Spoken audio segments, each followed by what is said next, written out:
ser essas 30 horas, ser esse movimento de 30 horas, que para mim já é firme, eu não consigo me ver voltando a trabalhar 8 horas, até porque eu já bati ponto toda a minha vida. A primeira vez que eu deixei de bater ponto foi aqui na universidade. E eu compreendi o porquê, a necessidade da distância do ponto eletrônico, que o controle, na verdade, não é uma coisa efetiva no sentido da lei. Um exemplo, eu trabalhava na Dilim como contínuo e sempre cheguei atrasado, nunca fui bom de horário, nunca fui bom de horário, nunca mesmo. Até porque eu moro no Recife, moro em Rio Doce, 2 horas para vir, 2 horas para voltar, ou seja, não é só porque o Maguinho é vagabundo, como dizem, não. Existem vários outros sentidos, né? E lá, assim, eu nunca cheguei atrasado. No fim das contas, o ponto eletrônico da Adelim, que eu trabalhava na ouvidoria do Procap, eu chegava de 7h15, 7h14. Quando eu fui ver, quando eu fui demitido, rapaz, nunca cheguei atrasado. Quase todo dia eu chegava. Entendeu? Ou seja, o ponto eletrônico ele não funcionava, ele era teatro. Porque eu não batia ponto eletrônico. Mas eu precisava bater. Entendeu? Então a gente tem que discutir também que sentido, né? E também as 30 horas para terceirizados aqui na universidade, 30 horas para ser elitista. Isso diminui, acabou, foi. Isso impulsiona a economia, aumenta o trabalho, aumenta a qualidade de vida, aumenta tudo que você imaginar. Eu acredito que a minha pergunta é se o senhor concorda com essa intenção aí, considera. É isso aí, galera. Obrigado.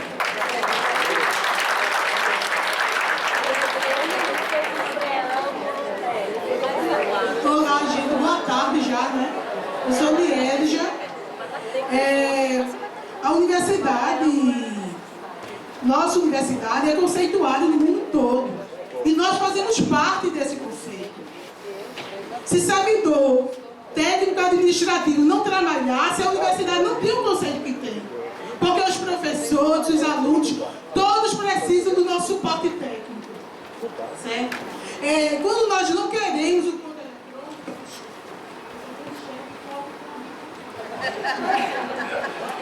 Quando nós não queremos o ponto eletrônico, é porque ele é desrespeitoso com a categoria. Porque isso vai nos deixar à mercê de assédio moral. Depende de chefe, gente. Vocês estão lá na reitoria, no gabinete, é uma realidade. Todo mundo aqui é de setores diferentes e todo mundo sabe. Tem chefia que abre mão para um e é carrasco para outro.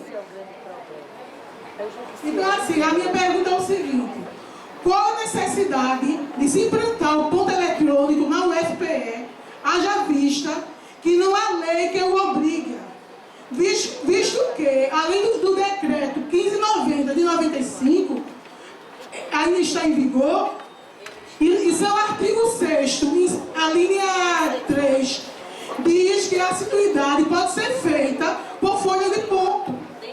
E a autonomia universitária, o artigo 207 da Constituição Federal, da autonomia normativa à universidade. Não estando ela, a universidade, subordinada a parecer jurídico, a parecer técnico do Ministério Público ou da CGU. Então isso é uma decisão política da universidade.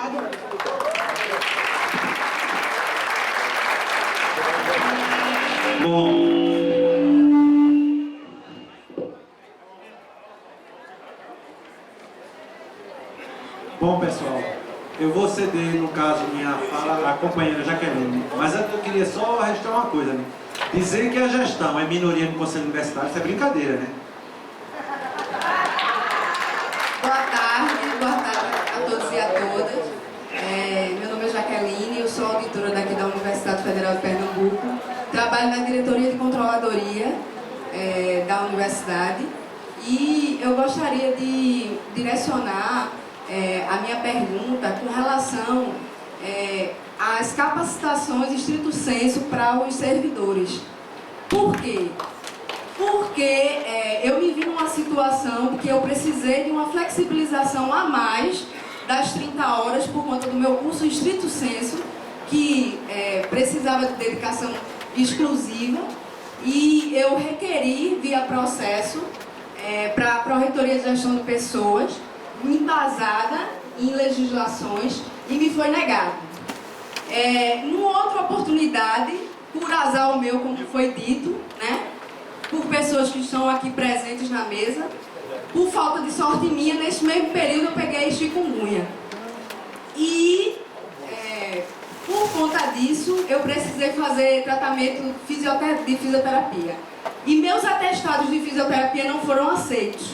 E tudo isso que eu estou falando aqui para vocês aconteceu de fato e foi documentado.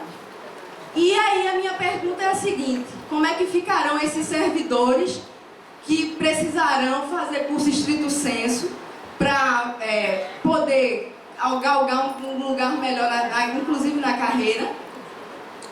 Porque para mim foi dito que o máximo que poderia ser flexionário seria as 30 horas. E também, aí a pergunta segue no mesmo sentido: qual é essa política de capacitação para os gestores que estão hoje assessorando, inclusive, pessoas que estão aqui na mesa? Porque a minha realidade é que o ano passado, tudo que eu pedi me foi negado via processo, e hoje em dia eu vivo numa realidade que eu tenho duas pessoas da gestão, um diretor e uma coordenadora, que fazem cursos estrito sensus e que existe tanto flexibilização a mais, porque a pessoa faz o mesmo curso que eu, tem flexibilização a mais para poder fazer esse curso, e ainda tem, e também é liberado para poder ir a médico, né? O atestado para médico é aceito. Então eu gostaria de saber como é que fica a isonomia, não só assim no aspecto professor e servidor, mas no aspecto técnico-administrativo e gestão diante dessas situações, já que o ponto é colocado como uma questão que é uma prerrogativa que não pode ser questionado. Aí eu gostaria de saber como é que ficam essas situações em que pessoas da gestão estão sendo beneficiadas e outras não, diante de uma coisa que impacta todos nós, que é a questão da capacitação estrito sensu ou qualquer uma outra capacitação para as outras pessoas. Então eu acho que isso é uma coisa muito importante que deve ser esclarecida, porque na resolução que inclusive eu contribuí no processo de discussão, não fica claro. O que fica dito, eu estudei bastante para poder chegar aqui, é que nessa resolução, cargos de chefias, ela não faz jus à flexibilização. Tanto é que a gente está aí com as questões das funções gratificadas e que estão sendo ditos que não pode se flexibilizar. Então a minha questão é essa: se não pode flexibilizar, como é que estão fazendo jus? E para nós que temos jornadas flexibilizadas, não podemos ir para consultas médicas durante a nossa carga horária, e para outras pessoas está sendo tudo flexibilizado.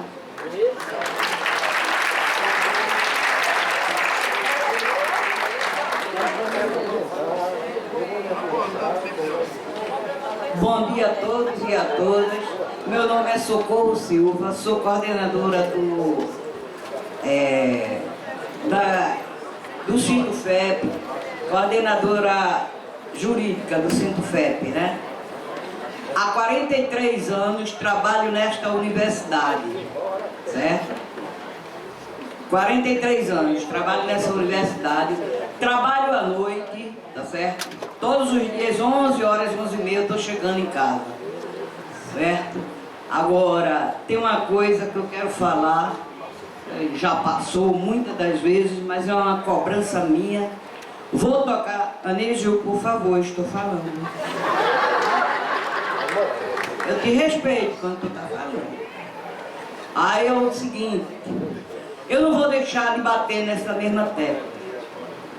Você prometeu 3 coisas fundamentais que ninguém queria nessa universidade e você botou no seu programa. Eu tenho um programa em casa, é guardadinho lá, que eu não é com ele para não perder. Viu? É o seguinte, você prometeu: sou contra a EBSER.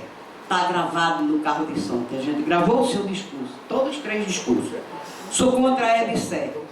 Botou a EBSER de goela dentro. Botou a EBSER. Sou contra 30 horas. Agora, não, sou a favor das 30 horas, que está sendo agora, né? A favor das 30 horas, e tá, porque a gente está lutando muito para conseguir, né? E também tem o quê? Tem, o pior foi o ponto eletrônico. O ponto eletrônico foi o pior, está gravado aí. Sou contra o ponto eletrônico. História para criança, porque você é a favor. Porque você está botando de goela dentro. Eu não quero nem falar da estatuinte, porque me dá dor de cabeça. Me chateia. Então é o seguinte, Elisa. Tudo, olha, eu vou te dizer uma coisa. Ele sabe muito bem. Sou amiga dele, fora ele ser reitor, quando ele era professor, que a gente se conhece há muitos anos, tá certo? Mas tem uma coisa, amigos, negócios à parte, né? Aí eu tenho uma coisa. Quando, agora, relógio de ponto, bater ponto não vai segurar ninguém. Porque tem uns artistas que já estão fazendo, olha, eu vou fazer a minha digital, não sei aonde, quando, e vou te pagar e tu só vai botar aí, tá certo? O cara disse, tá certo, vai pagar quanto? Já tem organização para isso aqui na universidade. Já tem dedinho que vai lá, tá certo? Tem gente, Anísio. É muito mais fácil você ter um caderninho lá, a gente assinando, o chefe ter o controle, tá certo? De que esse relógio de ponto. Eu gostaria, Anísio, que você fizesse isso. Me dê o direito de me chamar, Anísio, que eu sou mais velha que você. Eu tenho 68 anos, viu? Agora, é o seguinte, viu? Eu gostaria que você, no lugar de comprar relógio de ponto, que é muito caro, Anísio, visse olha, fosse lá na odontologia e visse que todos, de 3 em 3 dias, o autoclave se quebra lá. Era melhor comprar um autoclave novo para a odontologia. Porque está atrapalhando a vida dos estudantes. Entendeu, amigo? Está atrapalhando a vida dos estudantes. Está atrapalhando a minha vida. Que eu chego aí para trabalhar, não vai ter aula, aí eu volto. Está entendendo? Então é o seguinte, Anísio, eu gostaria que você me respondesse, porque você não fez uma pesquisa antes de fazer as promessas, né? Tinha que fazer uma pesquisa como é ponto, como é 30 horas, como era tudo, para poder oferecer. Eu gostaria que você da outra vez não me respondeu, me responda hoje. Porque você botou lá onde você quis, no seu papelzinho, certo? No seu programa, que ia ter isso tudo que você era contra, né?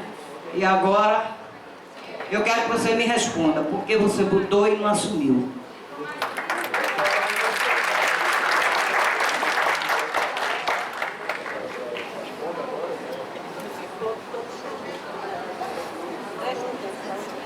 Bom dia a todas e todos. Então, eu não vou dirigir a minha pergunta à bancada da reitoria. Eu acho que a gente vai ouvir muita resposta de lá, então eu vou dirigir minha pergunta aos meus companheiros. E a pergunta é, qual é a nossa visão hoje, vislumbrando um cenário de ponto eletrônico instalado, sendo as relações já ditas e afirmadas por ambos os lados da mesa, com problemas no que diz respeito à questão das relações de trabalho e ao uso da hierarquia estabelecida. Como nesse cenário a gente administraria, por exemplo, algumas posturas que a gente pode considerar, pelo menos, a necessidade ou a possibilidade de levantar a dúvida de posições possivelmente não éticas da própria gestão, quando aprova a EBSER nessa instituição, numa reunião do Conselho, marcada às escondidas, não houve ampla divulgação na categoria. Eu fiquei sabendo da reunião na segunda, eu fiquei sabendo no sábado. E essa reunião aprovou de forma tratorada, não houve espaço nenhum para diálogo, aprovou a EBSER. No mesmo cenário muito parecido aconteceu a reunião do Conselho Administrativo que aprovou a resolução das 30 horas, diferente do que estava sendo acordado, e isso foi assumido aqui. Ora, se existia um documento construído numa mesa de negociação e que esse documento sofre uma crítica da gestão antes de ir para o Conselho, no sentido de marcar nos pontos discutidos o que era ou não de consenso, no meu ver, esse documento teria que, no mínimo, ter ido íntegro, da maneira que ele saiu da mesa de negociação para ser deliberado no Conselho Universitário. No mínimo, não já fosse, e aí eu vou entrar no outro ponto, a própria formação do Conselho Universitário e das instâncias deliberativas dessa universidade, um problema. E é um problema para nós. É um problema para nós. E aí, no Congresso Estatuinte, o procedimento é o mesmo. É chamado um Congresso Estatuinte paritário, e aí eu vou abrir um parênteses para fazer um recorte de que no passado se lutou pela paridade, para hoje o senhor está sentado aí em eleições paritárias, sem fazer tanta questão de observar as questões legais. Existia legislação contrária a esse tipo de consulta, e isso foi vencido e superado na luta. Mas isso não é reconhecido agora, no momento da nossa luta. Então a pergunta é, bancada, dá para confiar?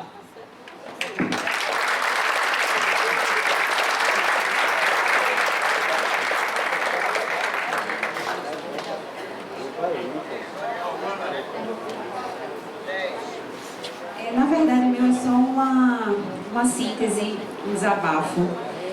Eu acho lamentável o posicionamento dessa gestão, que tem a possibilidade de fazer diferente, de avançar, mas opta